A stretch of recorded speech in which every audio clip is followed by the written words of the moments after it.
La particularité d'Ebola, la première, c'est que c'est la première fois qu'on doit aller aussi vite en termes de développement de vaccins, quelque chose qui prend plusieurs années, on nous demande de faire ça presque en quelques mois.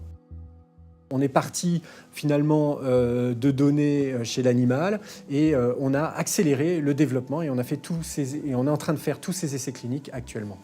L'autre particularité, c'est qu'on a démarré avec 3 prétendants vaccins potentiels qui existaient, proposés par 3 compagnies pharmaceutiques différentes. Et en fait, ces développements se font actuellement en partenariat entre les industries pharmaceutiques et des académiques, comme nous par exemple à l'INSERM. Un certain nombre de vaccins, en particulier celui que nous développons nous-mêmes en partenariat avec un industriel à l'INSERM, c'est un vaccin dans lequel on peut retrouver d'autres éléments que le virus Ebola, d'autres virus de fièvre hémorragique, notamment Marburg par exemple. Et donc ce que l'on peut espérer, c'est que le développement de ces vaccins-là puisse à la fois prévenir Ebola, mais aussi d'autres virus.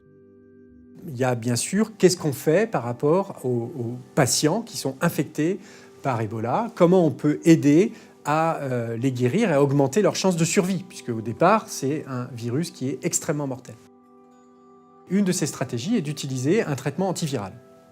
Un traitement antiviral qui, en fait, a été évalué par des collègues de l'INSERM dans le cadre d'un essai clinique qu'ils ont mis en œuvre en Guinée, chez des patients qui donc contractaient la maladie.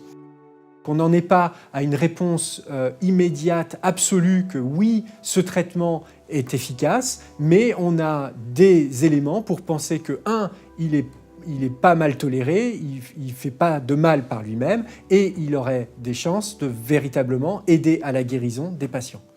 Donc le premier essai est terminé, il a été arrêté, les résultats ont été présentés en conférence internationale et maintenant on en est dans l'évaluation de nouvelles stratégies de traitement avec cet antiviral, mais aussi d'autres approches telles que des anticorps que l'on va utiliser pour le traitement de la maladie.